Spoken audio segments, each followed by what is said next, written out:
Open session, I can announce that the council did take action in the executive session, and we adopted the rules of procedure for the hearing scheduled on March 9th. And the town clerk will have copies of those rules available. I'll entertain a motion to seal the minutes. So moved. Second. All those in favor? Raise your right hand. Entertain a motion to adjourn the special meeting. So moved. Second. All those in favor? Raise your right hand. Motion carries. Now we shall move to our workshop agenda. Mr. Administrator? Okay, well, let's, first of all, for some good news, I know there's been a number of comments that residents were hearing that there was going to be anywhere between a 15 to 20% interest in healthcare rate increase by Blue Cross. We were notified this afternoon that it came in at 10.8%. That was a little higher than what I had because I used a lower number, and I've got to go back and do the calculations. But I also want to make sure that is about $1,200 increase in health care per employee who has a family. But all the employees are also going to be paying more in their co-share this year, and they're going to be paying the equivalent of about 15 to 18% of that increase, because their co-shares are going up on an average of about $200 to $250 each. So that is as we've seen the increase, it's not going to be as bad because the employee co-pays, co-shares are going up, and at least one or two of the contracts have their co-shares also going up this year, which is what they pay at the doctors. So I have to go back and recalculate everything to see the full impact because each union is slightly different. And the police and fire went up a little bit higher than the general employees simply because we also have in their insurance rating their IOD costs. And we've had a number of firefighters this year add on IOD at various stages, which actually had a little higher impact on that. But overall, the average rate increase is 10.8%, so that's not bad. And I think it certainly will bring a great deal of relief to the schools. I also have in front of you where we stand on carry forwards, just for your own edification. At this point, there's almost $11,000 left, but in that has been the historic carry forward, whatever is in the drainage and paving account, which is right now roughly $104,000. And you will probably see me ask for the release from the rubbish recycling collection. You've got this talk. Because there's about a $69,000 shortfall in that line item because the contract wasn't approved until after the financial town meeting. And I will probably be asking Monday night for you to release all of the health insurance. As you well know, when we made a change in providers in terms of how we administer it, there apparently was some problem in the shift, and we received a $47,000 bill basically in July when it got to us of this year because we had underpaid our premium over the 7-month period, 8-month period 9-month period that ran from July 1 of 2005 to March 31st or April 30th, I can't remember, of June 30th. So that created a problem there. So I just wanted to give you, from a budgetary standpoint, heads up on that. A lot of people have been asking about where we stand on revenue in terms of what we would be looking at proposed revenue increases, and I know that Councilor Edwards has had some questions on how the revenues are reported and understanding the $860,000 number. And what I have here, and Laura Epke also gave me I guess a 5 or 6 year sheet, but this one I think is a little easier to read, as she'll well agree, of the last 3 years. 2004-5, that's ending June 30th. 2005-2006 ends June 30th. And where it shows 2006-2007, that's basically revenue received through January 31st of 2007, so it reflects 7 months of revenue.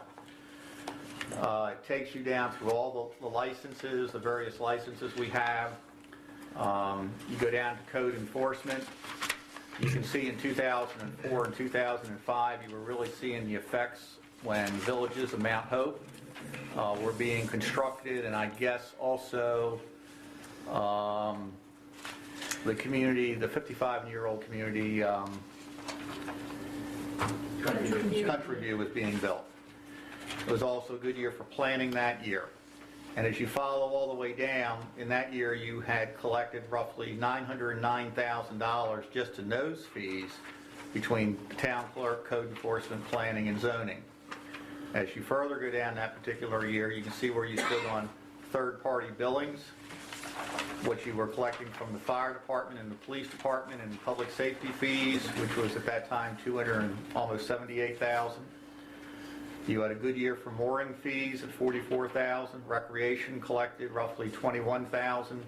The senior center had $2,500, which gave you $67,000 in fees.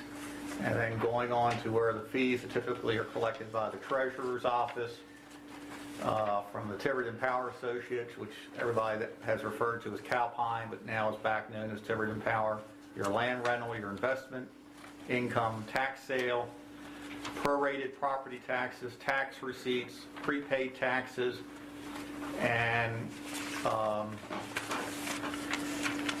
that prepaid taxes, we do not break out in our tax receipts property tax, vehicle tax, inventory tax, nor do we take into account prior year taxes. We just kind of dump it as one lump sum in that line item called tax receipts and prepaid taxes. So when you look at the docket, the number always miraculously mirrors very closely the docket number for property taxes, but it doesn't reflect how much we are carrying on the books year in and year out, which also then creates tax interest, which is a little further down here on that couple lines down.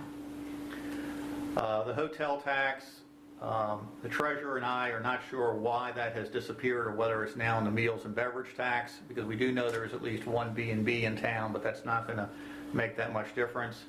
And you can show where the food beverage tax is trailing up significantly in revenue. We're taking in an average of $12,000 to $14,000 an average a month is coming in on that.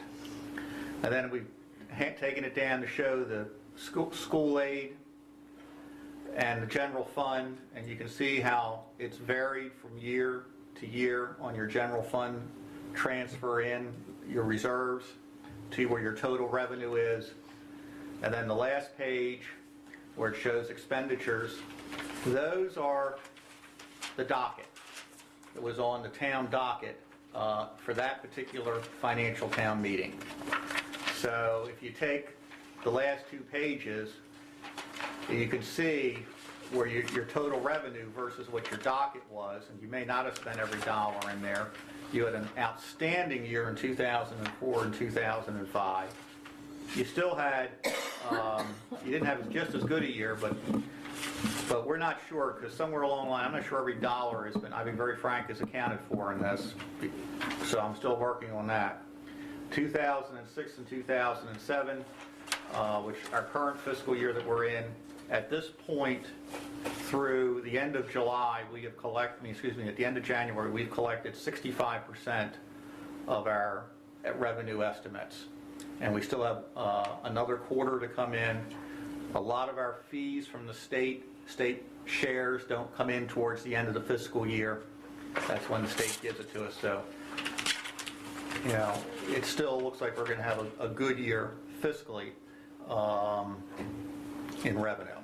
I'm not expecting, you know, last year, as you may recall at this time, we were talking about the problems with Calpine not being able to pay their tax bill. We're not having that discussion this year. Just looking at your 2007, 2008. Yeah, and I had a couple of real quick questions. Yes, sir. Plan review fees for the fire department, second item. All right. You're projecting a 4.5 ton. Well, I want to go, can I go through this, the review, the proposed revenue? Okay. So let me just go through that real quick. When you go to the town clerk, you're not going to notice a lot of difference. I know Nancy and I are going to be proposing to you a significant increase in the license fee for entertainment, and Nancy is going back and checking it. A lot of her fees are established by state law, and we just don't have that much maneuverability in them. I think, you know, Hannibal, you know, as you're well aware, but Nancy's found a couple that she's going to come back, hopefully maybe as early as Monday night, to discuss with you.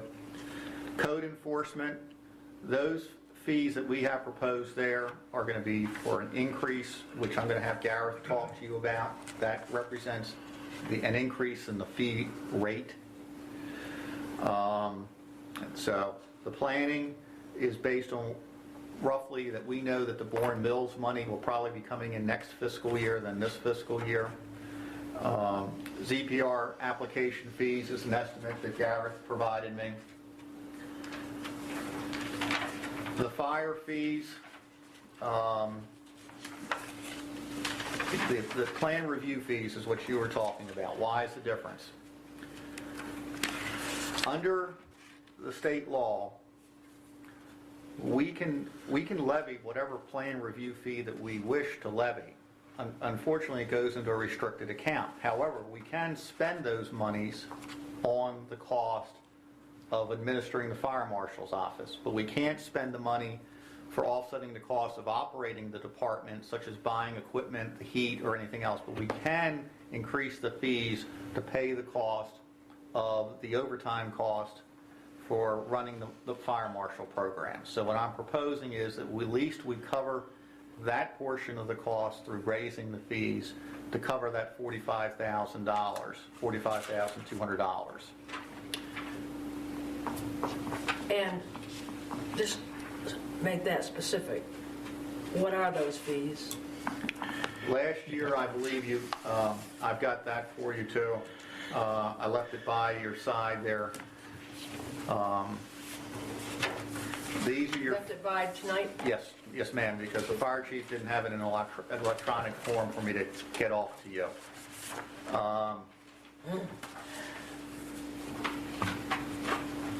And I was hoping he was going to be here tonight, but he could not be here for personal reasons. Looks something like this. The fees that he has Louise? as of March 10th. Louise? Okay, it's down at the bottom. Yeah. Okay, I see those fees. What are our proposed fees to increase revenue so greatly? If you go further to the back,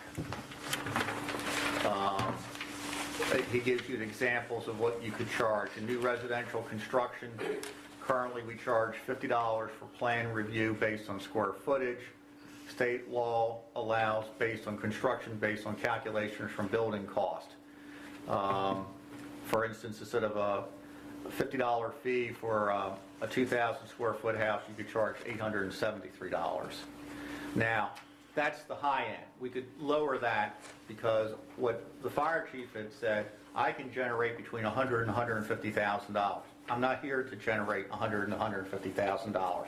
I would like to generate somewhere in the neighborhood of about $65,000 to $75,000 because there are other programs that we can pay out of this restricted fund.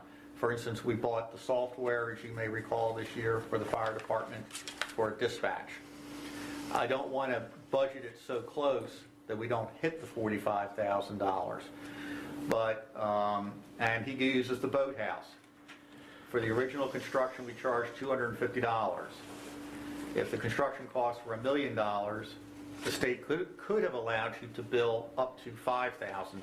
Now, I'm not, as I said, I'm not here to get the maximum dollars. I'm just here to get somewhere in the neighborhood of 60 to 75,000. You could put more of a burden on the commercial and less burden on the residential. But as I said to you before, we have taken out, just so you know, the full-time fire marshal. We're still on the part-time fire marshal, so we're not proposing additional personnel. I'm there just to cover that cost item. You refer to this as a restricted fund. What restricts it? It restricts it that you can't just take it and dump your excess monies into your general fund, because you're restricted By on what, state law? by state law on what you can spend it on. Okay. And, you know, because first, I'll tell you, the first thing in my mind, fire protection helps pay for a new fire truck or something else like that. Nope, can't do that. I'm restricted to fire marshal inspections and limited items for fire protection, not going out and buying new fire trucks. You've estimated 45,000. Just simply to cover my costs for that line. And I'd sort of like to know, what is that based on? How many reviews, et cetera? How did you reach 45? We went by Gareth's numbers. That we use Gareth as the base because his office keeps slightly better statistics on what they were reviewing in terms of valuation. So we went back, because everything from Gareth's, as I understand it, pretty much goes up to the fire marshal's office anyway, for the most part, of significant work. All new construction. All new construction. So we used based on the amount of work coming out of Gareth's office. Well, at least that's what the the fire chief did. He was the one who worked up the numbers. The question is that we can go to probably 150,000, which I'm not recommending, to a more modest increase that would bring us in maybe 60,000. And we can come back with the actual fees and give you a couple scenarios if you are in agreement with that concept. But I don't know if you want to make any decisions right now versus just going through the entire presentation, Madam President. No, I just, it's always helpful to know how many reviews are made, at what price to get the, Yeah, it's like to know how you got there. Yeah. See the math. Well, the math is going to follow the information that actually, as I said, the building inspector gave him. We can get you the breakdown, because I know when we get to Gareth's fees, he's got a detailed presentation that was left in your mailboxes over the weekend, which I think most of you have gotten out of your mailboxes. I don't think so. Yeah, I clean my mailbox out I also Saturday. do not have a copy. If not, I have copies for everybody. He's got copies. And I clean mine out Sunday, Yes, and this when is they, Oh, we just got this tonight, yeah. okay. No, it was in your mailboxes over the weekend. You may have beaten me to my distribution. The mailman may have been a little later before you hit the boxes. No, it was in the box. Tonight, Yes, yeah. Not yesterday. not yesterday. No, it was in there on Saturday, because I put it in on Saturday. I think you guys got your mail before I was there in the afternoon. But that's how we got to that number for the 45,000, and I'm going to let Gareth walk through how he got to his numbers, but I would just like to go through, and then we'll talk about Gareth's. For the police, you're going to notice a slight swing up from 2004, 2005.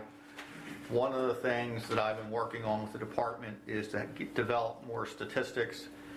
We substantially dropped off in production in 2005 and 2006. We were having somewhat the same problem, and this year it started to pick up substantially. I talked with the deputy today. He feels very strongly he can hit those numbers to meet that $52,000, which would be pretty close to what, just slightly higher than what we were collecting in 2004 and 2005. Mooring fees. Before you, I want to go back. The projected VIN expression, dog fines, parking tickets, etc., that's broken out separately. On the municipal court fees, going back, you estimate 40,000. And If you backed out all the police, what's left in the municipal court fees? That is as my understanding, that is a separate, they're two different monies. They're not the same money, so we're not duplicating the monies. Right, but what goes into the, It is my understanding this is what is prepaid before they go to court. The issue is we have not been issuing as many tickets. Our ticket production had tailed. So we've not been seeing as much ticket revenue being collected, sort of like parking tickets. That usually doesn't go to court, it's just prepaid. It's not reflected, as has been explained to me, in what the monies that the municipal court judge covers. well, wait a minute. I shouldn't want to double count here, but if people are paying their parking tickets and not going to court, That's in that line. that's in the 40,000? No, that is in this line here, the 13,000, the 17,000. That is in the parking tickets. Right. 1,700, Well, that's what we're estimating this year. yeah. Okay, and fines and costs. I was looking at fines and costs. That 30,000. Right. And one year they were as high as 28,000. Right. But if you'll also notice, you'll see municipal activity tailed off last year too, because we weren't producing and as aggressive on speed enforcement, which has been an issue in the town. We're just asking to get back up to the levels that were there 2 years ago. Okay. I don't want to spend any more time, but it's not clear to me what the municipal court fees are versus what the, We'll get you a more detailed breakdown. okay. Okay. As long as we're not double counting. We're not, I've been told this is not double counting. The VIN inspections, that stays relatively the same. Dog fines, I can only tell you that based on the number of comments, both pro and con, there's a lot more activity with animal enforcement going on right now. And I know that a number of tickets have been issued, and I know that a number of dogs have been kept overnight at the Secaunet vet for being picked up. I'm pleased to say Belle has not been one of them. Belle's out in the car watching.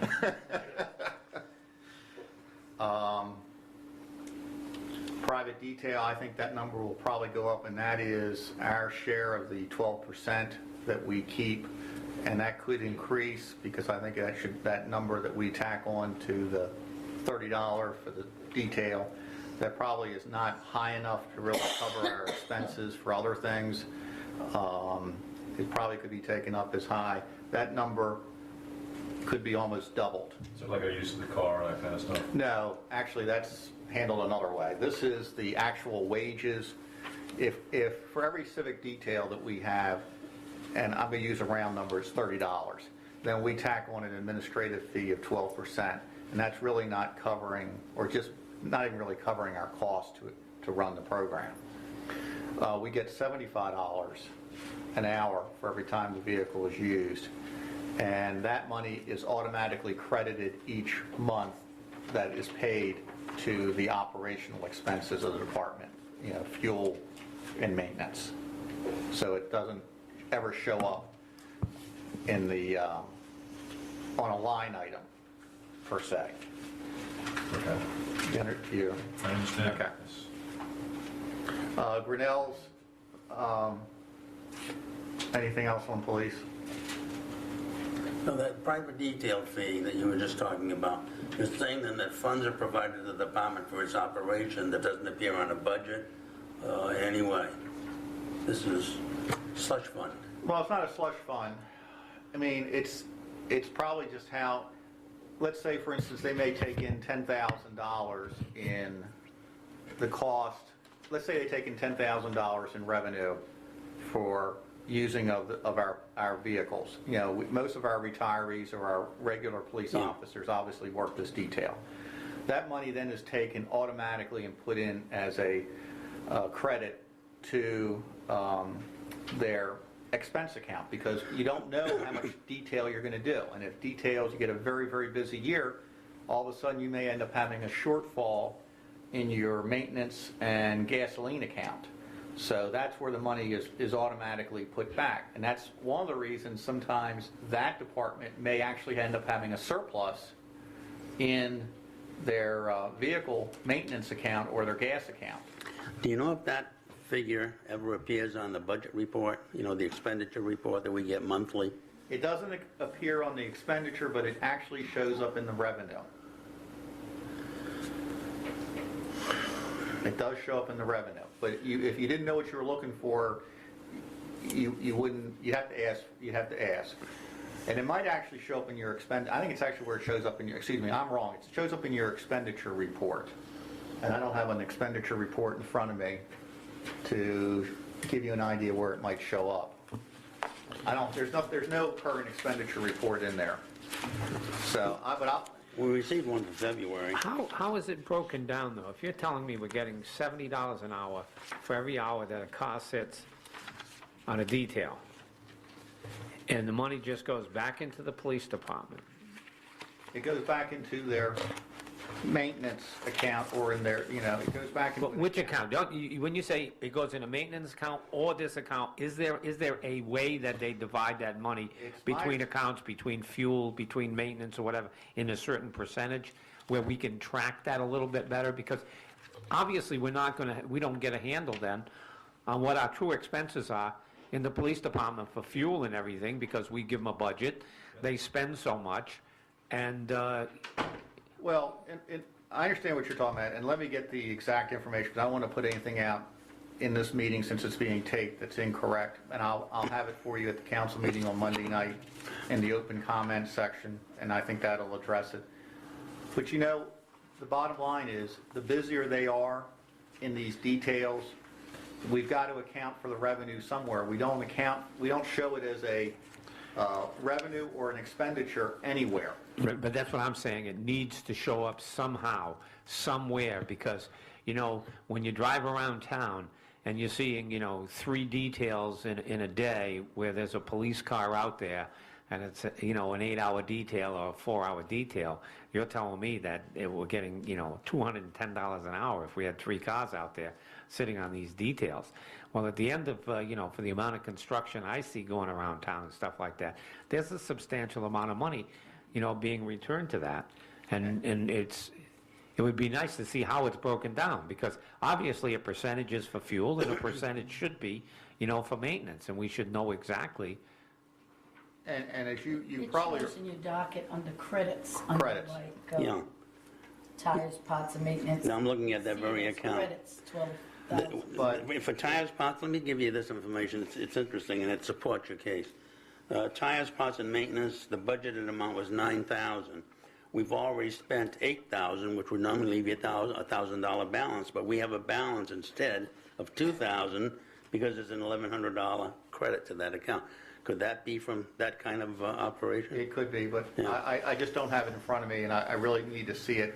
Is that a year-to-date, Doc? Yeah, this is... $1,100? No, I think there's more than that. Yeah, it's year-to-date. there's It's also year-to-date. gas has the same year-to-date. So there's some there where the credits are rather large, and I mean, it is, we maintain at least 2 to 3 cars that we use for details. If you'll notice, you normally see the Explorer, the year-to-date. and you'll see This 2 is- of our older cruisers. This is the February And, report, isn't it? We're not using our newer cars for this service. This is one of them. Yep. This means it. Okay. Sorry. That's fine. No, I mean, it's, I was trying to help you, Glenn. no, I appreciate that. I mean, but I think, sort of like someone was telling me the other day that we take $160,000 in mooring fees, and I kept on going, no, I really think it's down around 30 or 35,000, and I kept on being told I was wrong. And and I think the more we all understand the budget process, the better it helps us all. And it takes out the mystery of the process. But I will try to get some more up-to-date information and actually how much money we've actually taken in this year in detail funds for usage of our cars. And that would give you a clearer picture. But I think in the back of my head, it's somewhere around $9,000.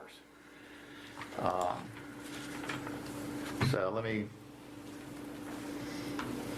make a note for myself, please.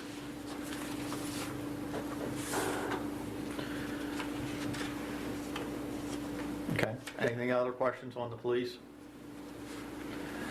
Mooring fees, apparently they've remained relatively static, but if you look at what it costs you to operate the Harbor Commission and the Harbor Master, you take in 2 to 1 or a little bit more versus what your costs are, operational costs are. Grinnell's Beach and Fogland, as you know, you increased the fee from $10 to $15, and I think it was from $50 to $65. This is an estimate because I don't have the exact breakdown of how many family permits there are versus individual days taken in right now.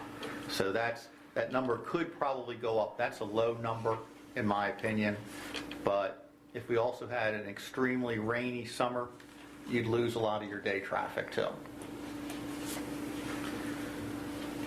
Tennis receipts, we just followed, they haven't raised those fees, so we left that pretty much. Senior citizen is just pretty much carrying the number over from the 2005-2006 year. The new fee that we're also talking about is the white goods, which I had mentioned to you earlier, which we're going to be recommending a $25 fee per piece picked up because it's costing us $20 per piece to have it taken out. The revenue will vary, frankly, and our cost will vary by the number of pieces picked up. If we pick up 900 pieces, then obviously it'll be like $22,500. If we all of a sudden have a cleaning out of the town, it could go higher. And we propose selling those tickets, those stickers, out of Town Hall.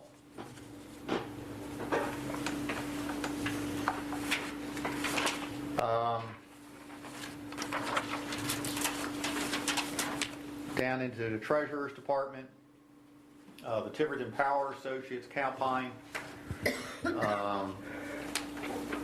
Right now, I believe their tax bill for the current year, that they run on a calendar year and not on a fiscal year for their tax stabilization agreement. This calendar year of 2007, we anticipate bringing in $652,000. The tax stabilization agreement is based on a formula based on a clerk in Boston, and that's how the CPI, their salary and how much it increased a year. I've been using 3%. That's where the $662,000 number came up for a split fiscal year. Tower land rental, we flatlined because obviously we're looking at potentially losing some clients. We're not sure where this is going.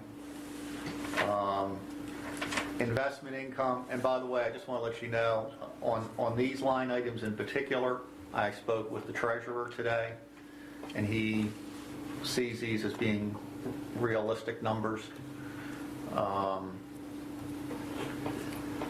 That we estimate 177 tax sale.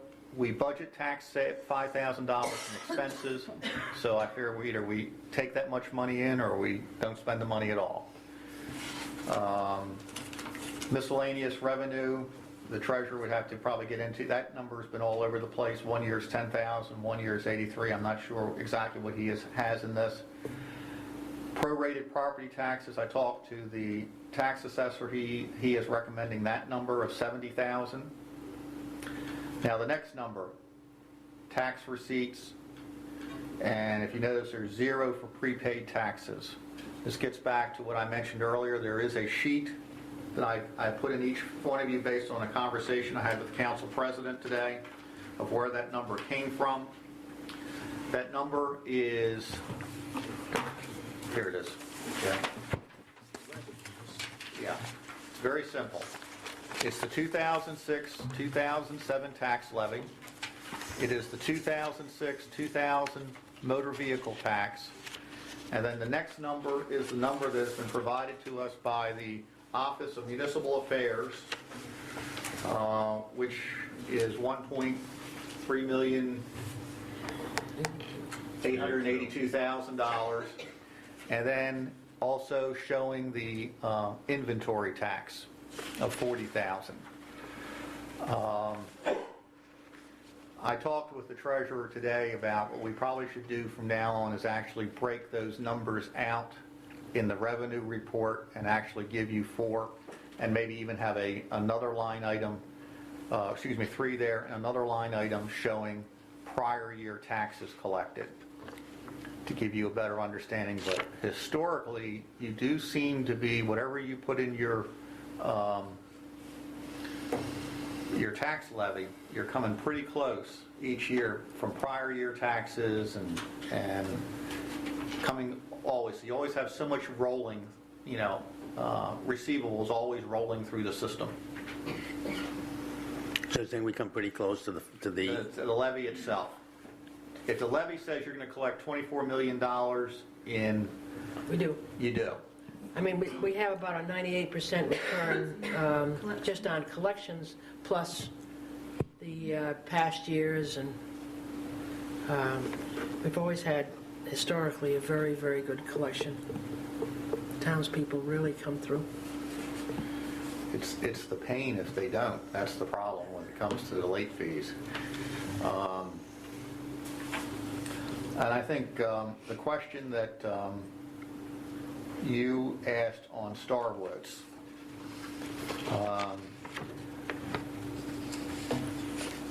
Councilor Edwards, the treasurer feels the number that was budgeted last year was too optimistic, especially with the downturn in the economy, with the number of properties have not sold up there. And, that number could increase substantially between now and June 30th, because this is not the time of year you're selling a house yet. You're not in the sale season. But talking with the assessor, he thinks, and treasurer both agree, 130 is probably a more realistic number than what has been budgeted, and with the slowdown and with Starwoods. Hold on. Okay. This 221, are those... I gave you a new, you should not have that. I gave you an updated page. It should be 130 on. Anybody's got an old one? I put a new one on your desk tonight with the most recent information. It's 130,000. 130,000. And that is Starwood prorated taxes, because that's not the... What does it look like? What's this? No, it's supposed to be an updated page. The treasurer felt that the numbers that You were showed 230, there's that put there, 221. 242,000, were too high, and we felt more comfortable with the tax assessor's recommendation of 130. Okay, and again, my question, that's the prorated, that's the supplemental? Yes, Okay. Now, as was explained to me, but... okay, so yeah, I think, I still think there has to be some explanation on this, because I understand that the proration should be what was completed as of December 31st. So the tax assessor can physically go there on December 31st. In other words, if they have 7 buildings that are started, and they're 20% complete, 30% complete, or whatever, they have a tax bill due on that. Whether the property sells or not has no bearing. Well, I think the proration, why don't you explain the proration bills, Nancy? You've gotten those out. Proration is the difference between the assessed value on December 31st, and the date of the CO. And it doesn't matter if the property is sold or not. If it is completed, it has its assessed value. It doesn't matter who owns it. Starwood could own it, or it could have sold it, or whatever. But it is for the time, they then take that span, so if the CO was issued on July 1st. I don't know how many COs have gone this year, but it was issued on July 1st. you would then prorate that time of 6 months across the span of the 12 months, and you send an additional bill. That's the legislation that we had passed for Right. prorated bills. Well, I'm not the assessor, so we can wait. The assessor had an injury today, so we may have to wait for him to give a more detailed explanation. Because there's actually two parts to the proration, because one is, as construction goes along, a bill is sent out, and then, as I guess the CO or the sale, triggers another component as to what it was as of December. If in other words, if you had a piece 50% done in December and you're paying a tax bill on 50% of its value, and you got a CO for it in July, then you're going to pay the full value difference from July to December. And that's the other part of the proration. But is it kicked in by a CO or by a sale? Because if that's the case, I'm not going to get a CO till I'm ready to sell a unit. No, it's not kicked in by a CO, because I know we've had this discussion with the assessor, because apparently we have changed how we're doing the valuations legally, and I think it'd be best to have Dave come in and maybe put this on the agenda for Monday night and have him give an explanation. But I know it has changed. It changed how it had been done previously, because we had that discussion with the principals of Starwoods, because all of a sudden they owed like another $100,000. So I know the assessor is watching very closely the activity down there and when the units are complete, because obviously you could take advantage of that, as you well know, and sit on a number of units, and we really want them to sell them versus just sitting on them. But I'd rather have the assessor walk you through it. So I'm still confused as to what kicks the proration. Is it the certificate of occupancy or is it the sale of the property? It is my understanding, part of it is when the property is completed, not the sale. But I'd rather have Dave, I may not be explaining it correctly, that's why I'd rather have Mr. Robert Okay. come on Monday night. I think Nancy's right. It's the legislation says the certificate of occupancy. That's right, that's how we've based them on the legislation. Okay, The so- sale doesn't matter. All right, well, we'll I'll have- ask Dave to come and give an explanation, because I know he has changed how he is doing it. okay. The sewer interceptor bond, this is interest that is garnered from the various funds. We have a $400,000 fund for if we have a spillage or some type of break of the line. And there are, as Jim has told me, there's 8 funds in this TIF bond, and it last year spun off. This year looks like it's going to spin off at least $65,000 in revenue. And it might be a little bit higher for next year, but he felt that he'd rather go with a slightly lower number. It's an erosion control Erosion fund. control fund, that's what it's called. And there's other debt service. Right, but there's a reserve of, I believe, has to be maintained at $400,000 for erosion control. Erosion control. And that's what's generating the $65,000. Not alone. Not alone, okay. Now, there's 7 other funds, as Jim was explaining to me this afternoon.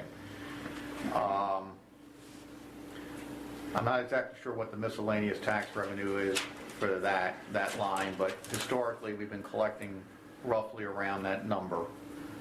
The tax interest, this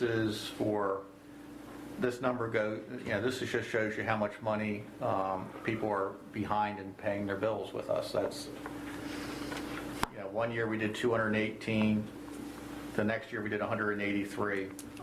I just kept it at 183. I will tell you, in all these line items, I was fairly conservative. I mean, there's no,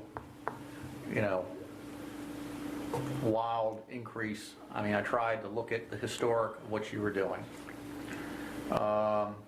State revenue sharing, last year we were supposed to be at $647,000 as budgeted by the budget committee. That's what I still have at us at this year, because there's supposed to be no increase in that amount of money from the state. Public Service Corporation tax, doing an estimate and looking at what has been coming in on average. I think $200,000 budgeted next year is realistic.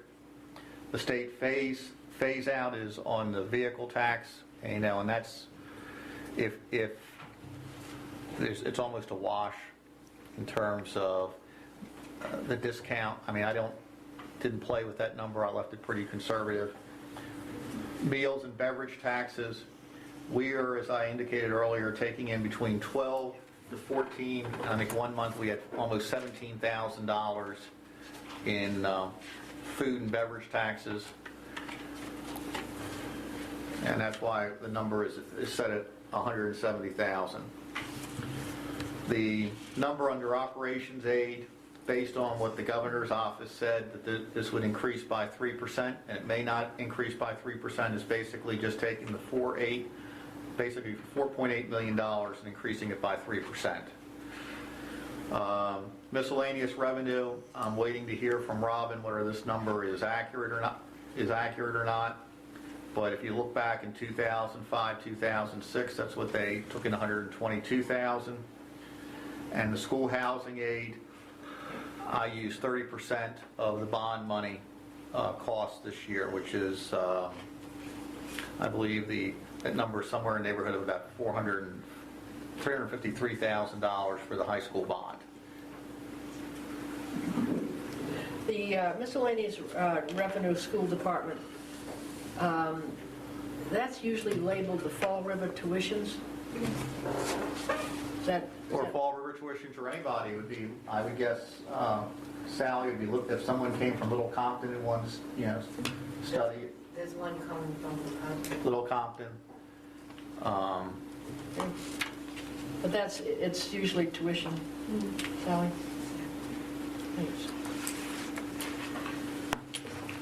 So if you look at the total revenue, and assuming a $900,000 transfer in, we're roughly at $38,946,000. The bad news, when you get to expenditures, and just so you know, I plugged in $13,300,000, which is about $280,000 over the 5.25% cap. The school number, I've left a message, and Robin didn't get back to me yet today, or she may have called when I was out of the office late this afternoon. I'm using that as an estimate on what the budget's going to be. But the debt service is what the debt service is. And that's at $2.3 million. It could vary a little bit when the bands go out, but I don't expect that big a shift. Do you, Madam President? I think it might go down by 100,000, but not much more. Okay. And that is an amortization schedule that is friendly for 07, 08, Right. because it will rise Significantly after that. But at that point, the housing aid would kick in, and the industrial park bonds will be paid off. So, If you don't, I just had a question. The 06, 07 numbers you said are as of January. 31st. Do we have a rough estimate of where these are going to be at the end of the fiscal year? I mean, are they going to be roughly where they were the previous year? Do we have any idea or any way of estimating? Right now, if we follow our trend, we are collecting usually, if we budget 100,000, I've seen us usually between 101 to 102% collection. What was the budgeted amount for 06, 07? Because we just have the year-to-date number. The budget amount under 06, 07, just so you know, where it says expenditures, this bottom line is what the budget was, for what was budgeted for expenditures. Obviously, there was a revenue side of the projection, and it would have equaled that same amount of money. yeah, 37, right. Okay, now turning to the budget. Well, I'd like to have Gareth come in and explain his rate increases. Madam President, Council, I have copies that show the changes in green, if anybody's interested in one of those. I don't have a color. like to read? I'll have one also, please. Have one for your records, please. Okay. Garrett. Just need to get a new copy, it doesn't have to be engraved, Jeff. Yeah, well, I I need can them put all. mine in red. Need them all. Thank you. The green is good. I like mine polka dotted. Rattle up.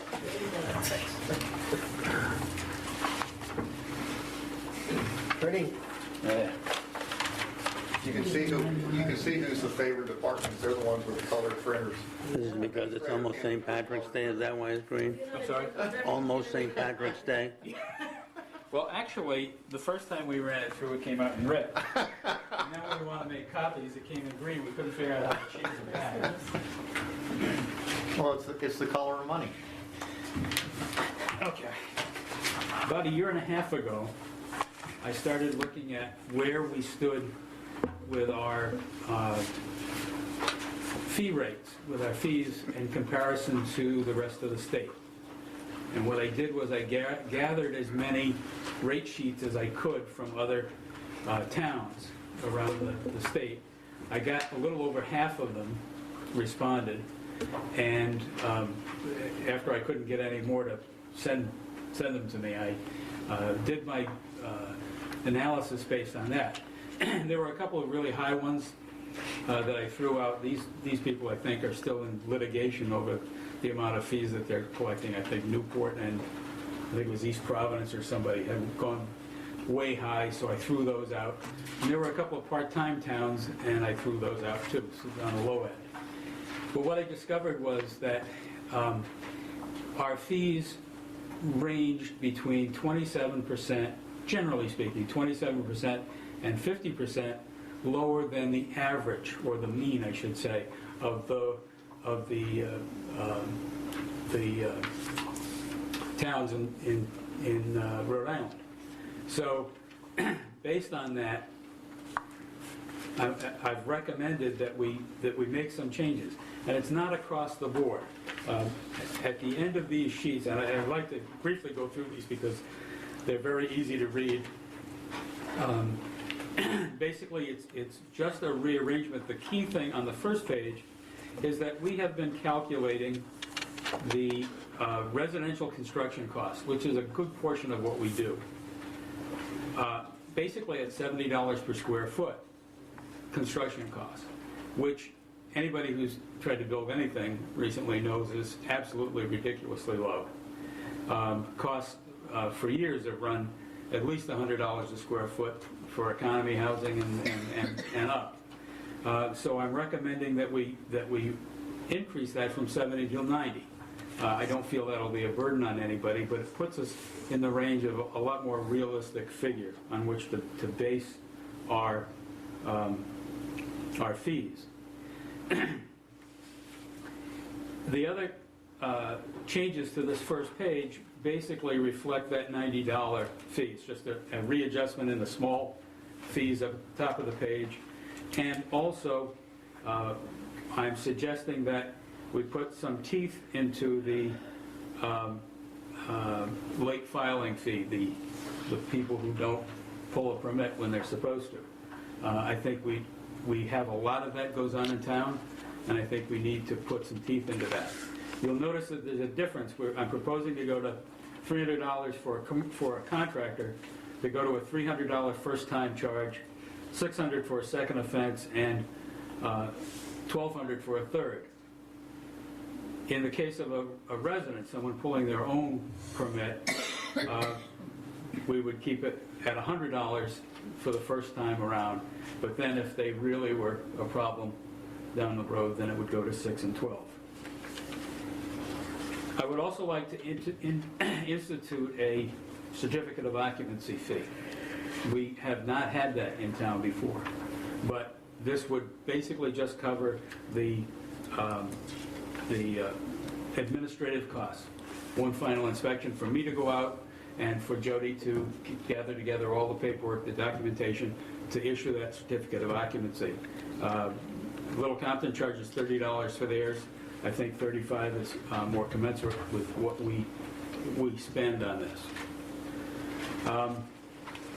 Also, I'm proposing on this bottom line that permit fees for commercial and industrial projects costing $1 million or more, that they may be reduced to more accurately reflect the cost of town services. If we go just on a percentage basis, sometimes when we get into a large contract, where we end up overcharging for our services. So we may, and the word may is in there so that it gives us the opportunity to either reduce them or not. And then the fees for all municipal and government projects may be reduced or waived to more accurately reflect the cost of the town services and the cost to taxpayers in general and/or the public benefit to be obtained from the project. This gives us the benefit that when we do a municipal project or a semi-municipal project, that we can then not charge ourselves and just transfer money back and forth. Do you have something in writing that indicates how that is going to work? What numbers are you going to use? What percentage you're going to use? The percentages of whatever? You don't have a plan. I would expect it would be on a case-by-case basis. Then that allows an awful lot of room for them to give you a terrible argument. That's what is called an overhead rate. In other words, for every million, the overhead rate might be 12% or 10%. You've got something established that's based on your actual costs, and you'll use it one way or the other. But there's another factor built into it. A particular project may cost a lot of money, but not require as much oversight. Yes. And we run into that all the time. And as you can see, when we get to the plumbing and mechanical and electrical, I'll explain that also. You can have a very large dollar item, a very large cost of a project, and the inspector go out 2 or 3 times. On the other hand, you can get into a job that's a $200,000 job, and the inspector's out there a dozen times. Yeah, I heard that argument made when they were building that power plant up there, for example. Okay. In terms of the mechanical fee, this basically just represents I have to consult my notes back here.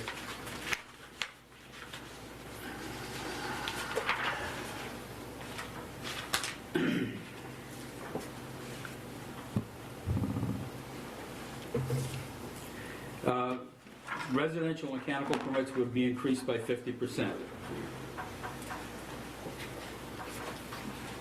This would bring us, and in every case here where you see the green numbers, it's bringing us up to just the median of the towns and cities in the state. And then the other changes are just to reflect what we had on the first page. Plumbing permits, in terms of residential, would be increased 50%.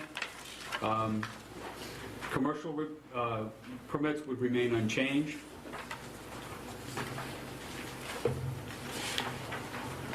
Electrical permits for residential would increase by 30% approximately, and the commercial permits would remain unchanged.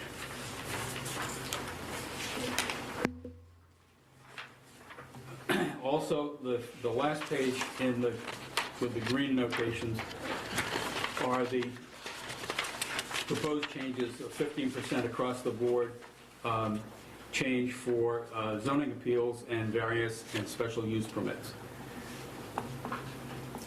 We also noticed something I think I mentioned, well, no, I mentioned this to the Budget Committee the other night. We had in the zoning ordinance a $300 fee for a zoning certificate. And in the 2 years I've been here, we haven't written one. But we do write on a regular basis what amounts to a zoning certificate. People will come in and ask for, quote unquote, a buildable lot letter. So what I'm proposing is to vastly reduce the amount for this, but to cover and then all of these letters that we issue, term those building certificates, zoning certificates, and charge the $50 to cover our admin costs for doing that. That represents sometimes several hours worth of research to come up with, whether they meet whatever zoning regulations there are. Also, this zoning certificate, I've recommended to the planning board that a change be made so that those fees are placed in your purview to change them by resolution, so that it now will say in the zoning ordinance, determined by the town council. The next page is a little sheet I've done which shows the estimated effects of the proposed fee increases based on the 0506 revenues. If we took the 0506 revenues and increased them as I'm proposing, they would amount to the figures that you see. Residential building permits would increase 29% from 110,000 to 142. Commercial building permits would increase by 27 from 7,000 to 9. Residential electrical permits would increase by 30% from 47 to 62. Commercial electric permits would remain unchanged. Residential building permits would increase by 50% from 29 to 43. Commercial plumbing permits would remain unchanged. Residential mechanical permits would increase by 50% from 45 to 68. Commercial mechanical permits would remain unchanged, and the institution of the certificate of occupancy fee would increase from $0 to $4,400. The zoning application fees would increase by 15% from $5,000 to $5,700. To recap that, if you look at the total 0506 fees of $273, the estimated new fees would be $364 with a $90,000 increase. I also put a little bit of propaganda at the bottom of the page, noting that the projected cost of our personnel increase would be more than offset by this money. And one of the reasons why we are proposing these fees, frankly, is to be increased customer service and to be more responsive, one, to the customers who are demanding a quicker return, and also being more proactive in enforcement, so that we can make sure people are following our codes. Right now, we are reactive versus proactive. But I want to acknowledge Garrett, something Gareth told me he is going to be accomplished very shortly, and that's been an eyesore on North Main Road, is the old Brook sign, which has been bent and broken. We were informed by the property owners that that sign is going to be rehabbed and fixed so that it will no longer be an eyesore along North Main Road.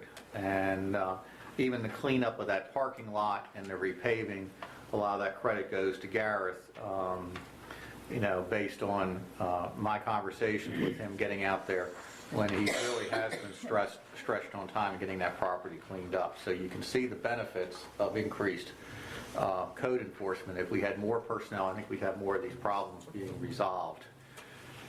Plus, I'm sure other complaints would come, but we would be treating everybody in a fair and equitable manner.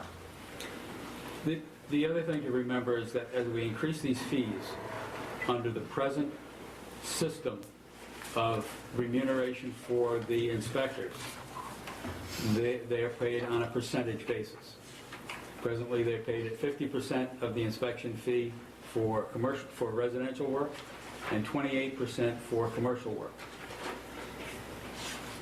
As I mentioned earlier, if you have a job that has a high monetary value, if you're take it on the basis of an electric installation, someone installs a very large generator, for example.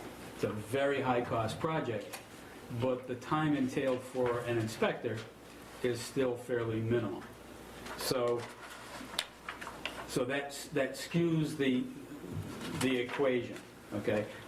That inspector at that point is making 28% of a very high figure, or 50%, depending on what it is. Whereas the time put into it is a very low time. So basically what I'm proposing at this point for you to think about is, instead of paying by a percentage rate, to switch to a flat rate plan.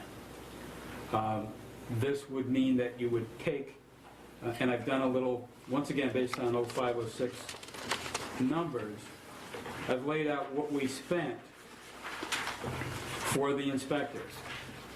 And you can see that for all plumbing and mechanical, we spent about just under $47,000. If you were to take that number of inspections, and I've given you a bracket of $30, $35, and $40 each, that it would represent a slightly reduced figure expenditure, but you would also be getting the amount of inspections needed to do the job. And it becomes easier to get away from that idea that you have the huge job, which was paying great, and the small job, which is paying lousy, and so forth. So it gets you on a more tractable, a more pay for performance basis than just the percentage.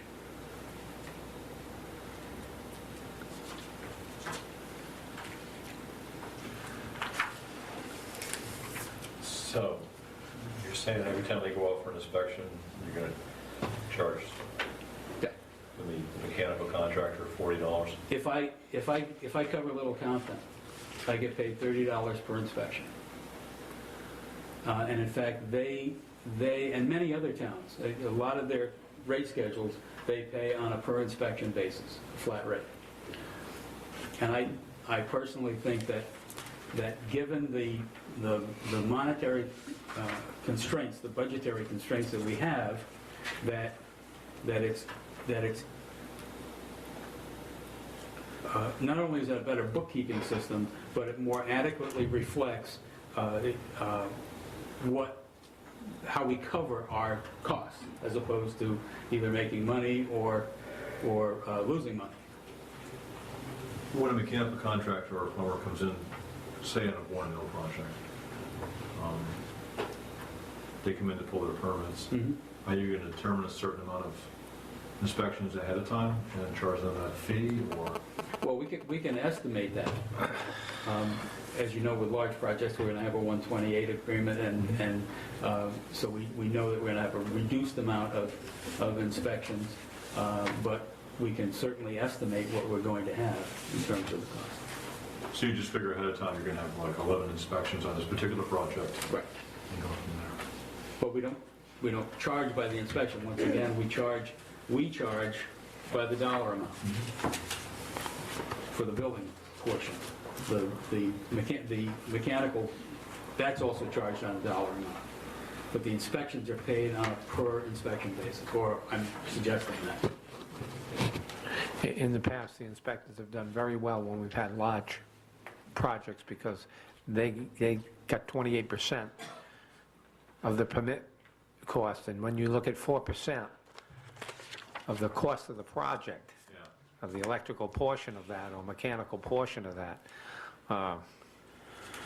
and that's why he's proposing, because we ran into that same thing at the power plant when you looked at what the inspectors would have gotten for the cost of that. And I think they made some arrangements there for the same reason that you had to look at that. I'm just wondering how that's going to work because the $30 is coming out of the permit fee. If you went to a $30 or $35, it comes out of the permit fee. The problem is when the inspector goes out there, if he has to go back. Currently, under the system, we're paying him a percentage of the permit fee. He does the return, and it's still for the same dollar amount that was the permit fee. We'll pay him on a flat basis. If he had to go back 3 times, we'd be paying him, $30 or $35 for 3 trips, and it's coming off the permit fee. But we also collect a re-inspection fee. Oh, okay. Can I ask you a question?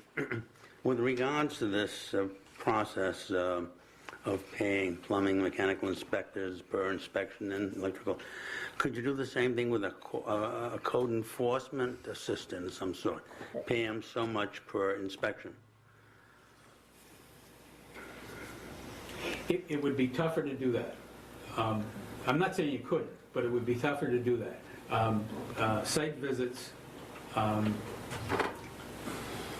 typically a moving target. If I go out on a zoning complaint, for example, and they say somebody is parking a big truck in the yard, they're not supposed to have in the front yard. So I go out there and the truck doesn't happen to be there that day. Well, okay, so I mark it on my sheet, and then the next time I'm in that area, I swing by and I look at it again. Well, it's not there again. So it's not, I'm not saying it wouldn't be able to be done, but I think it would be problematic. And then there is the follow-up, the paperwork, the procedure that was coming back to write a notice of violation, and then seeing that through to the courts or whatever has to happen, or to the zoning board. That's a different job. Okay. Thank you, Mr. Darrell James.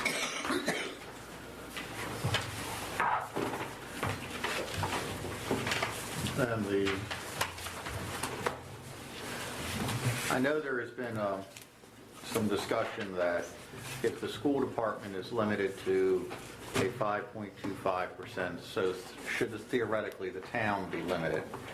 I will say, note, the one difference between the school department is right now they are budgeted for another $150,000 in school aid increase, and we all are suffering the same problems of increases in retirement costs and everything else. But I did put together a budget of a 5.25% budget, which is the document here, and it says very simply 5.25% budget, March 5th, 07. And I wanted just to walk you through some of the impacts. I reduced the contingency fund by the council another $5,000. There is no change in the town clerk's office. There is a couple small decreases in the administrator's office. One is an office expense and one is in the computer services. The town hall and the building maintenance, that was halved from $30,000 to $15,000. That would not allow us to do some of the renovations downstairs to make us a one-stop shop for people dealing with the planning and permitting department and wastewater. There is no change in the board of canvassers, town sergeant, or financial meeting. The building and zoning, one of the justifications for increasing the fees was to pay for that offset. It would eliminate and just leave in place, even though it still says clerical 2 full-time and new inspector, just to make it easier for me. I just made the change, so please, it would only be a 1.5 people in that department and no new inspector. Under the planning department, there is a slight reduction in professional technical services and ordinances. The zoning board of review, there is no change. Legal services, our payments to the firm of Ursula, Tice, and Rich has been trailing down as we've been settling some ongoing disputes. That's been reduced to $50,000. If we keep at our present rate, we should make that number. The only number I still have increased is labor council, because I think there are a number of issues that we still need to address on personnel-related matters. And as a quick aside, to let you know that as of this date, 15 of our managers have completed sexual harassment training as of last Wednesday. There is no change in municipal court or probate. Under the Office of Treasurer, we zeroed out the finance officer and maintained a part-time treasurer. There is another opportunity that we have to reduce our consulting and GASB fee. If we elect this year to use some money in the salary account and go out and hire the consultant to get us into GASB 43 and 45, we could save as much as $9,000 in that account. And I was speaking with the treasurer today. I think we're going to probably try to recommend going out and getting it done this year and getting the legwork done and maybe even, putting some money in a carry forward account. Tax collection is no change. Tax assessment office is no change. Insurance, as I said before, I brought it down a little bit, but that was before I had my most recent insurance number, so I don't know if that's exactly correct. I will try to have that done in the next day or so. There is some slight reductions to represent not adding these personnel in the unemployment insurance and, not unemployment insurance, Social Security and pension cost.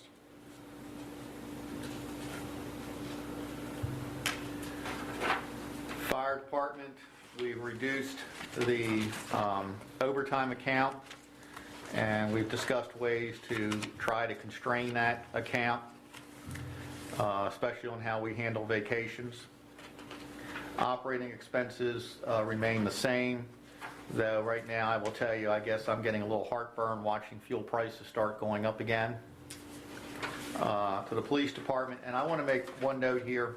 One of the reasons why if you look at most of the departments on their personnel costs, saw about a 4 to 4.5% increase overall. The fire department had a number of young firefighters who have jumped grades, and that has added to as they go up in the ranks, the percentage increase was higher than we would have. Our numbers are right in terms of what the actual increase in salary is, because it goes across the board, but it's because the department has gotten more senior. It just swings everything up with experience and longevity and other expenses. If you notice, though, in their operating expenses, it's only less than $17,000 higher than the year before. Police department, as I've indicated to you before, last year there was not an accurate count of the number of officers when the budget was originally submitted. That has been corrected. And we are also accounting for the school resource officer. The question is, should the school department be picking up that full amount for the final 6 months? And because we've not had those negotiations on how we're going to handle that funding. But I also think we need to send a clear message that we really are going to keep that somehow, some way. I really feel that is a benefit to everybody. It's a benefit to the school and to the town. But if you notice, their operating expenses are less than they were last year. I'm going in there and trying to cut some items more closely to offset the shortage in the revenue accounts.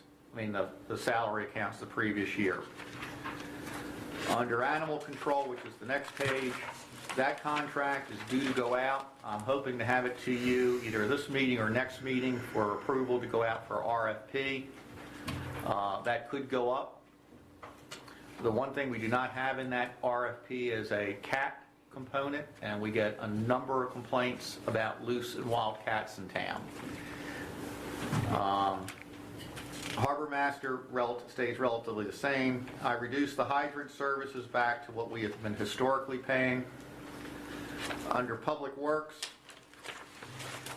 the big cuts in here are the sand, salt, and gravel and pipe account from 125 to 110, even though the cost of many of those materials have gone up by 25%.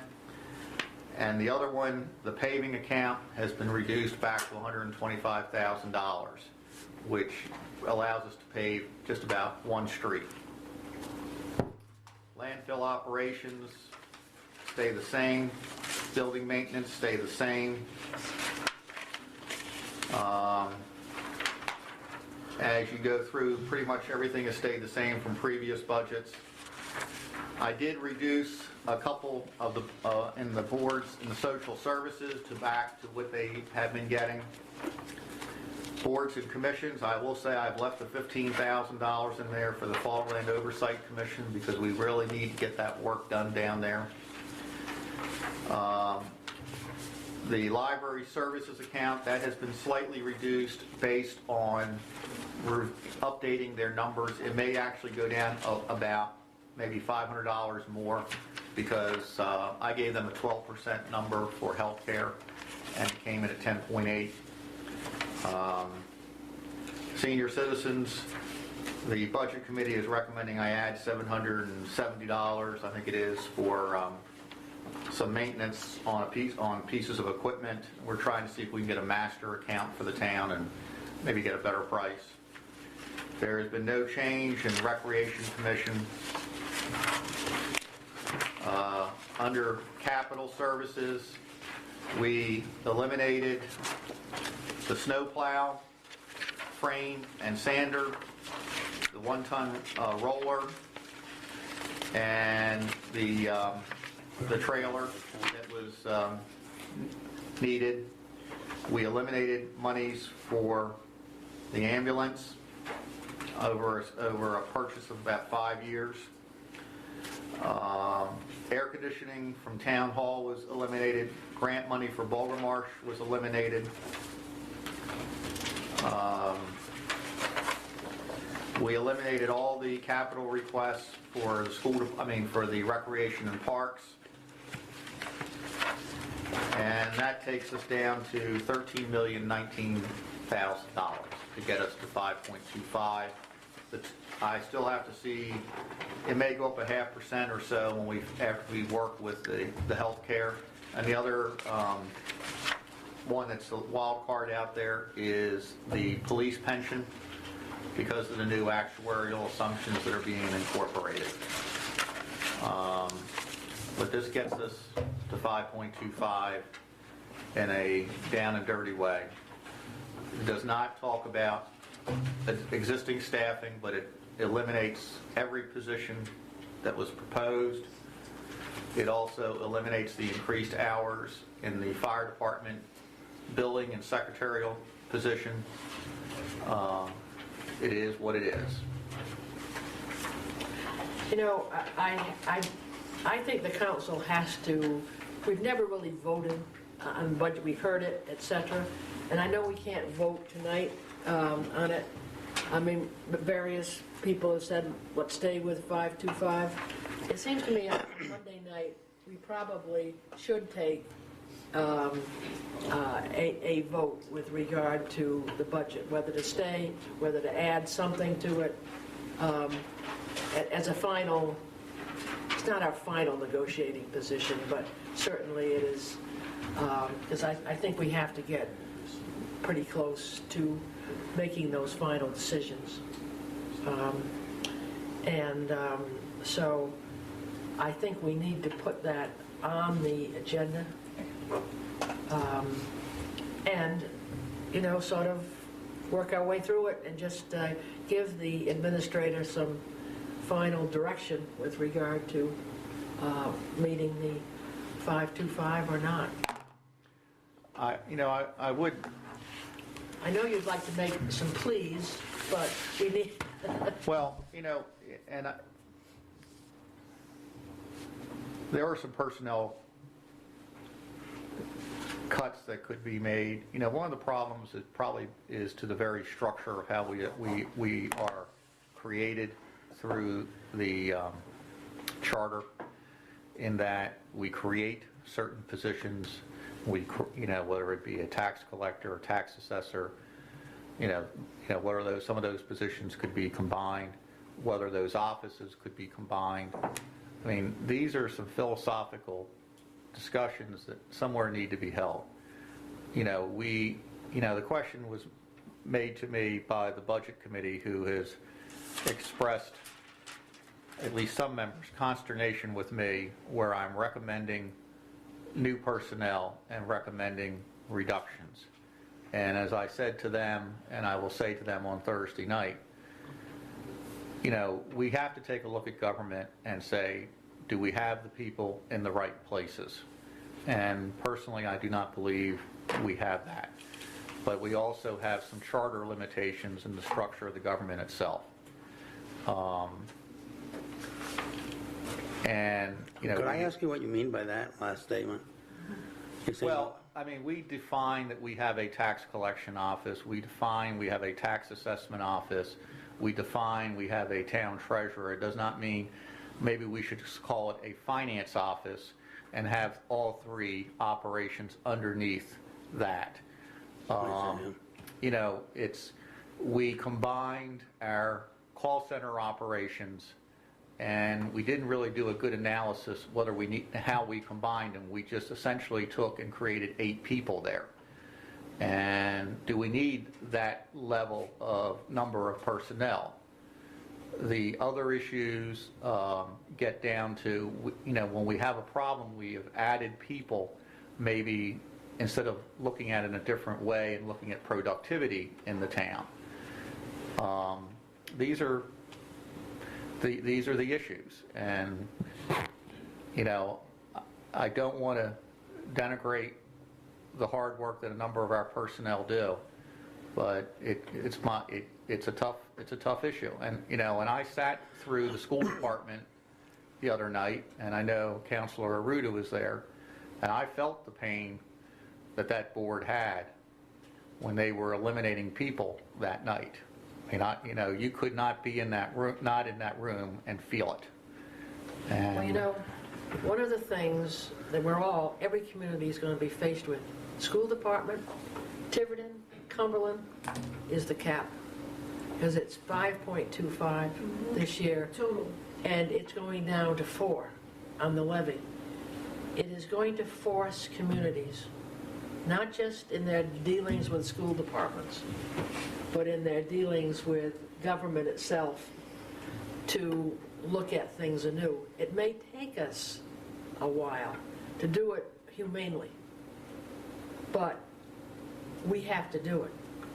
And you know, when I first looked at the cap, I thought, this is going to force communities into bonding operating expenses. But lo and behold, there is an act which says you can't do that. You cannot do that. And that is, but it is going to force all of us to take a look at our operations, and we have to do it as humanely and with sensitivity as possible, but we are going to have to look at everything. Well, I think, and I will say this, and I think this needs to be discussed maybe in our meeting on the 14th. I think we really need to start looking, and I know it's been historic within the state to see a separation, a wall, like it's church and state, between the school department and town government. I really think there needs to be some discussions about merging of the backroom operations. Do we need 2 complete finance offices? Can we have shared computer services? Are there ways of sharing backroom operations? And I also think somewhere along the line, we need to have some discussions with Little Compton about, are there ways of potentially merging certain services to help hold expenses? And can we overcome the parochialism that I think sometimes is a challenge for many, that Little Compton has to be Little Compton and Tiverton has to be Little Tiverton, and God forbid we share any services. I think we are coming to that point. And I think Look at our goals. I have not seen that. So, Okay. so isn't it nice to know the administrator is a little ahead of the curve? Well, depends on what piece of paper you read. But I do believe that these are some of the discussions that need to be held. I mean, right now, we work very closely with the school department, for instance, and, you know, we do have some sharing in our experience rating with our health care. We are not billed separately. But I do believe that we need to take a look at ways of potentially merging backroom operations and seeing what we can work with our neighbors. Yep. So, I think too, though, that we need to think outside the box. The code enforcement officer is asking for an assistant. I think to deny him that assistant is to destroy his morale completely. You know, doesn't anybody in town care what I do? And then that's difficult, and I think about those kinds of things as well. Well, look at what the governor's trying to do. He's trying to cut the cost of labor. Labor is where the cost is high. I'm a Democrat, I don't mind saying that, and I support labor.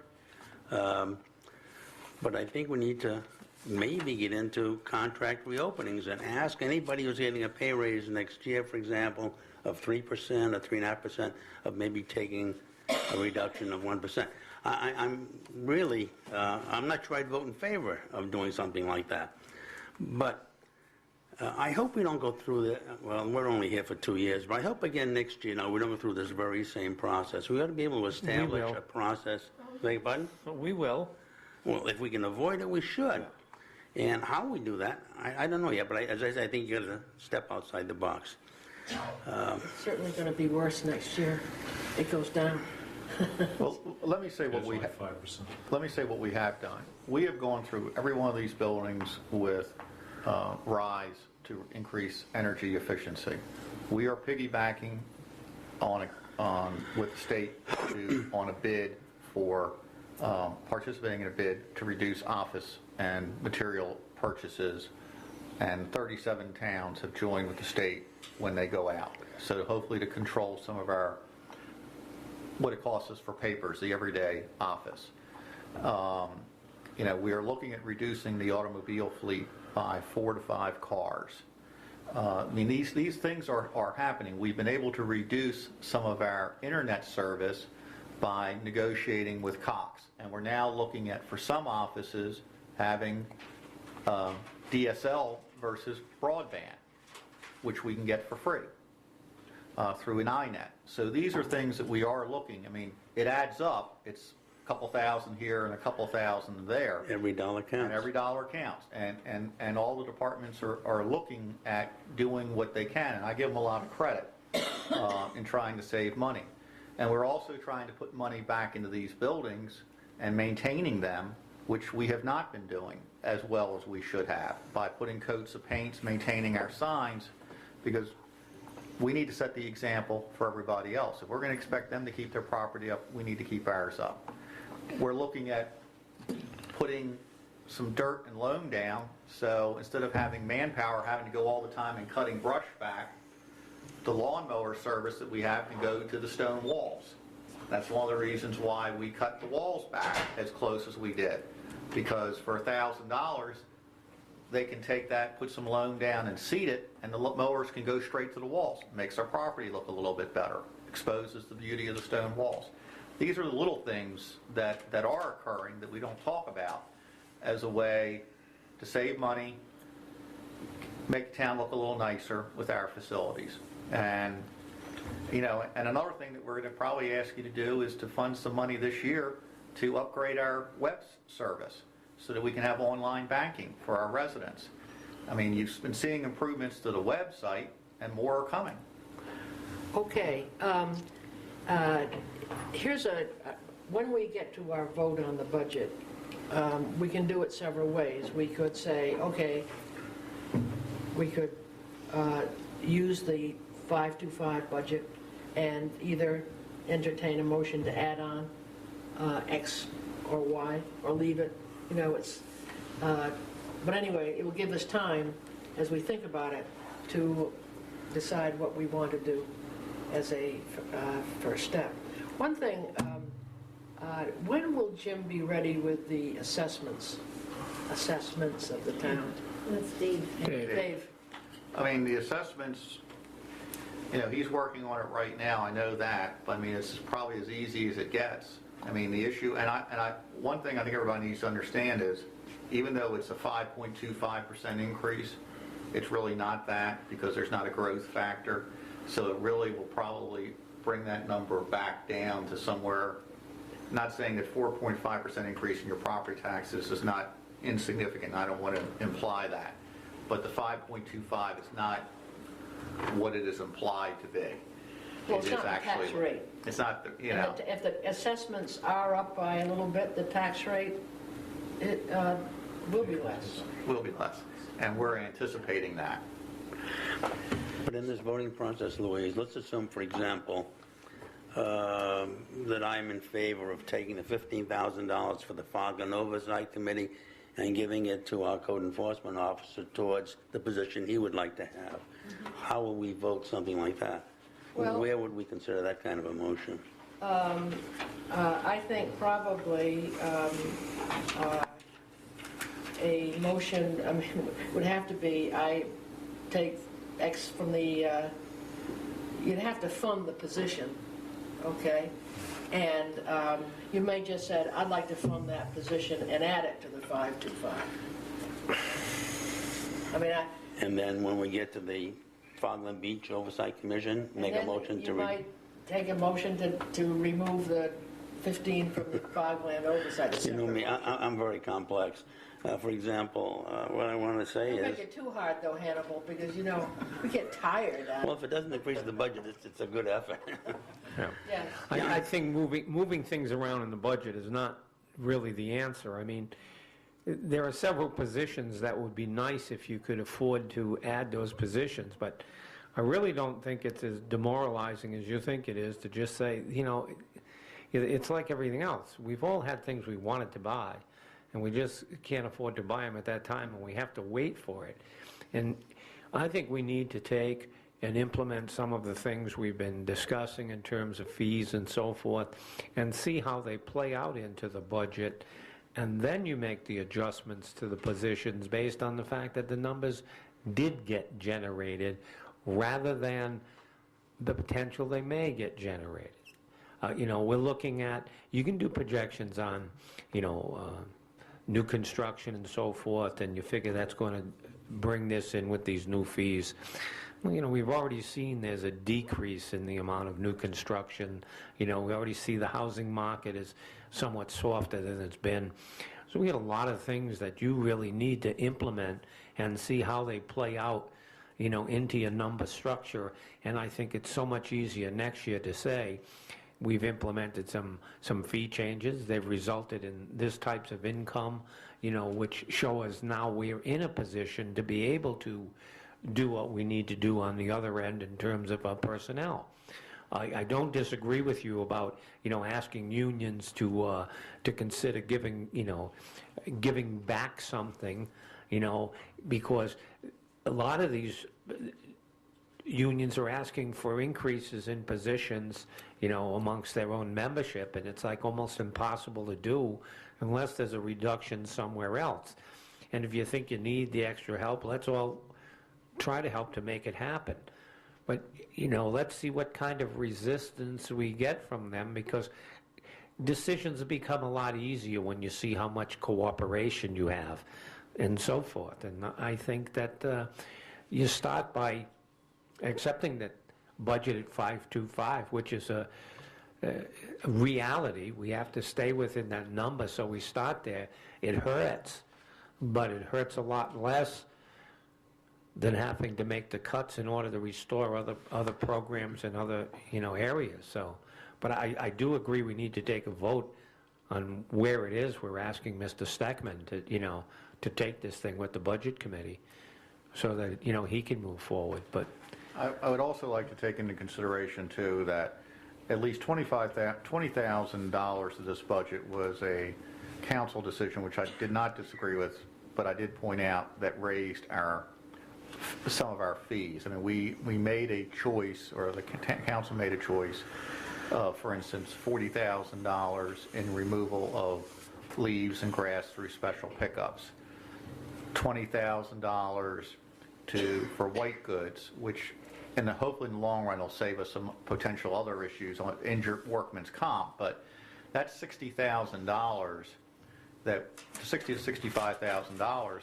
that if we didn't want to spend it, we could have saved money. And I would like to be able to offset some of these additional services that we're providing with these fees, so, you know, we can offset it. I mean, we have had these conversations. We'd like to cut a position here and move it over here, so, you know, at least maybe keep the number of personnel even. And we've had that discussion with the unions about that, and we will continue to have those discussions, because I am very sensitive to the impression that could be given or taken that the municipal side is adding positions and we are cutting teachers. And that is not a message that I want to send, and I know it's not a message that you want to send.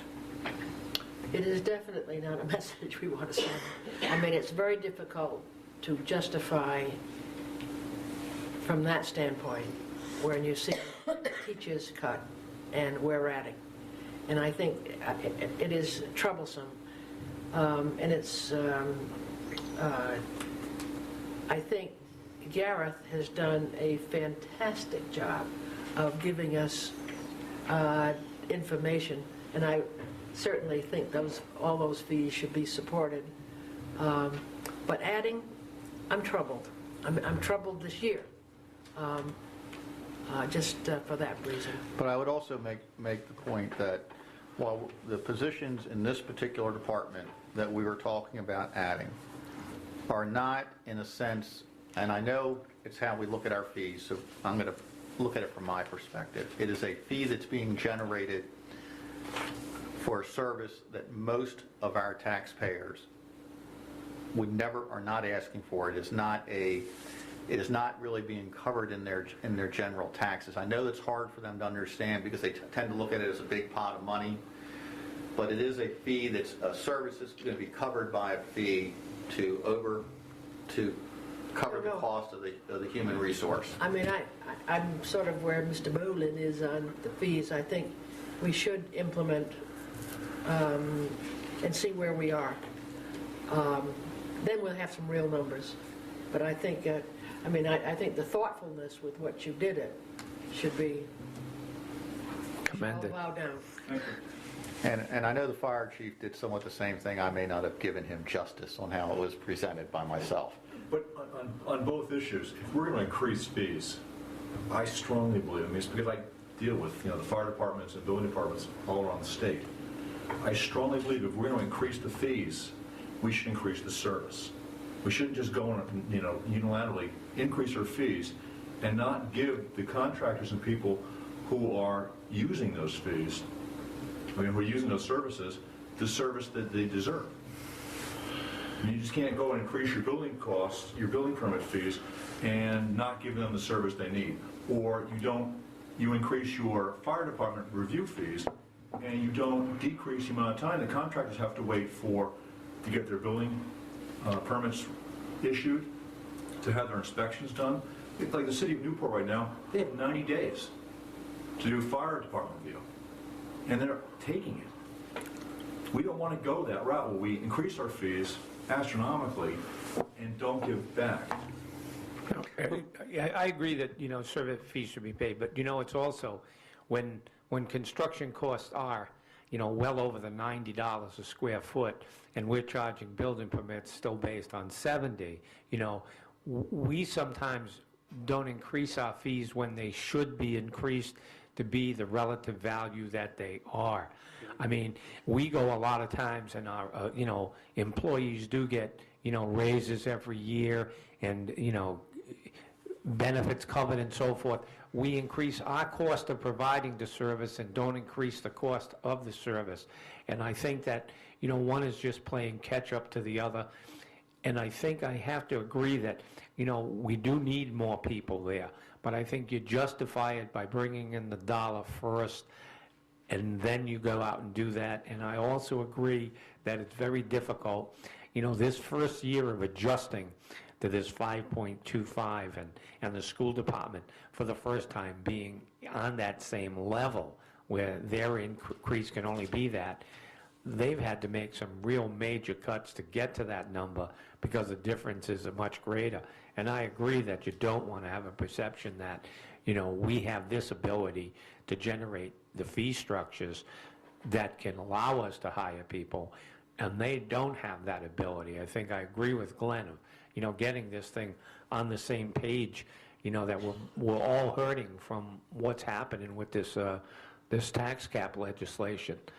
And it's going to take us time to adjust, and I think we make the adjustments first, and then we look at the personnel. I also agree with what Glenn is talking about, how we need the ability to be able to move people around to where, they can best be utilized and not be stuck in constraints. because that can give us some people to make other things happen for us. It's a difficult time. Move people around. It's not going to give you another fire marshal who's going to be able to do fire department review. It's not going to give you someone who's going to have the knowledge to go out and do a building inspection. But if you can do, in the fire department issue, if you can utilize the money from the fees collected from these to pay for the overtime for them, then there's going to be money for them to put people to get the job done. So I think that job can get done faster in that manner, because that's what I'm hearing in this numbers with the fire department. If they generate the money through these fee inspections, they can go directly back to covering that expense. It can only be used for that. So if it does that, then being used in that avenue, it gives them the overtime money for the inspectors, so that fee schedule. If currently the building situation has slowed a bit, Gareth is not going to be as hard pressed as he was when it was the boom time, and it's not telling him we're not going to address the issue of having another inspector in the office. It's a matter of a delay of when you put that person or when you create that. And I just don't see it in these numbers with the situation we're in. The only thing I would like to interject in this, though we have seen the amount of new construction go down, it is my understanding that we've been seeing a lot of renovation work, which is in some ways probably Worse. more tedious work. It's easy when the big jobs, Yeah. but it's the small stuff that people don't realize takes as much time, if not more time, going out and making sure it's done right. I mean, I don't think there's a right answer, and Well, lady and gentlemen, we will vote on this on come Monday night, so the arguments can be marshaled. And Could I say, is 1 week a sufficient amount of time? I don't know if I can be ready to vote intelligently in 1 week. Do we need it done in a short? Well, Usually more than we afford the townspeople, and we give them the docket that night. Beg your pardon? Beg your pardon? More than we afford the townspeople, we give them the docket. Saying, Doc, Docket, vote on it. they get 1 day. They get 1 day to do it. Yeah. No, they're not. The budgets are available. Need Okay, we can't provide it. Maybe all of a sudden somebody will print some money and we'll be able to do some things. Okay, if we I think must vote on it next week, we'll do it next week, that's well, all. I think we should, if you don't mind, we discuss it again, because the timeline is shrinking rapidly. The other thing is, I know the Budget Committee would like to have some real numbers that we think could be available revenue-wise to them, which makes their decision process a lot easier versus waiting the last couple weeks and we're running back and forth. Last year, we pretty much had a similar goal of 5.25%. We cut services. We were hoping it was going to be 5.5% last year. We were hoping it was going to be better. No one anticipated this law being passed, and no one anticipated the growth factor being taken out. And that's very key. We lost the growth factor. And that is what's really hurting, because even if it was split and it's $200,000, $250,000, we'd be having a slightly different discussion right now. Yep. And that may change, but it probably won't change this year.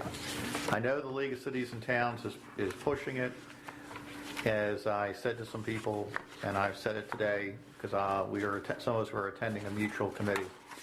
Good idea, bad legislation. And, that's my only concern. I think that it was well-intentioned. We do need to control our cost, but it's going to be very painful.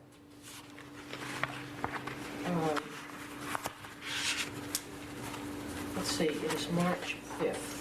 I said Monday night. I mean, obviously, if something, the one thing we haven't discussed, and probably should, but let me just mention it, is my own feeling, it's just a personal thing. I think we need to go for a waiver for the debt service. It's too big a jump, even though when I said it was structured, the debt service for next year was structured with a great deal of thought by the treasurer. But I think that is something that we need to sort of get going on at some point, as to seek a waiver for that increase. I think that should be on the agenda for Monday night also, to have some initial discussion in our meeting to see how we're going to go about that, because, you know, I think the state's made it very clear that waivers are going to be difficult to obtain. So I think we really do have to start strategizing on where we go with that, and, you know, because we do have legitimate concerns over that debt service, which we need to see how they're handling that, and I think this year is a classic example of making a presentation and seeing the type of an answer, because we're going to be hit with the same thing again next year. It's going to have even a bigger effect on us than this year's debt service, as the other two school bonds you know, start to move their way forward through the system.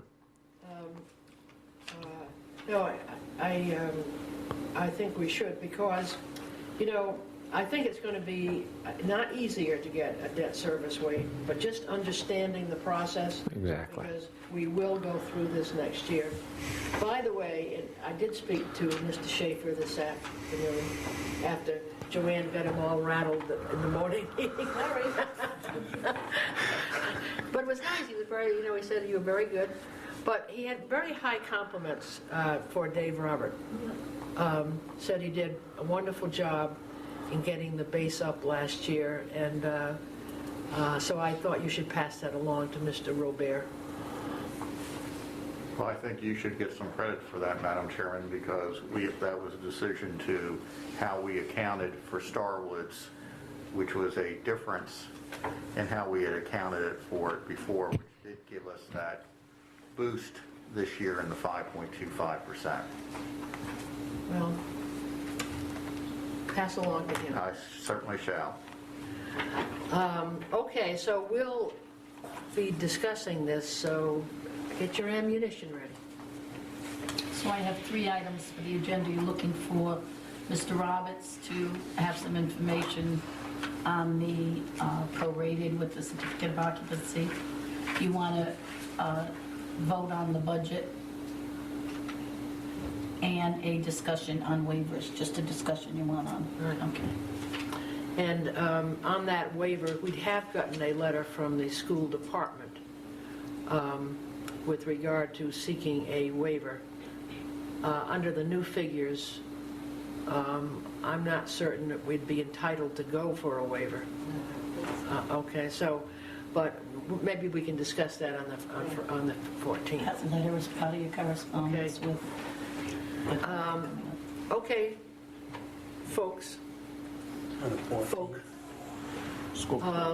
You know, we had scheduled, now I'm sort of reluctant to get into a whole new different topic, but we need to discuss these items at some particular point, and if anybody has an idea as to when we'd like to do that. Let me give you a report on the status items on these that you have, the sewer line, capital, Butler Marsh design, give you where we are on this Yes, by Monday night. by Monday night. Okay, maybe you could do that. I mean, it's going to be a very brief, because I will let you know, Mr. Shaman is finally getting some of the information that he's been requesting, that, because we were working first on the school. He needed to know the numbers that were built in for growth factor, and that's how the impact fee has to be developed. It's the growth factor number, and he's just gotten that information and talked with Miss Reeser on that. So I know that. Somebody should give him a slight kick in the... It's not as much. The 3 of us, Mr. Tights, myself, and Mr. Shamoon, will all take equal beating on this. Okay. You're gonna put that on the I'm not throwing him under the bus Well, alone. Perhaps, like on the sewer line, that's sort of been kicking around for too long. Yeah, well, actually, the engineering, some engineering information has just been completed, and I do know that they want to come and talk to you about the one issue on the flow meter, which may affect the other discussion on the pipe.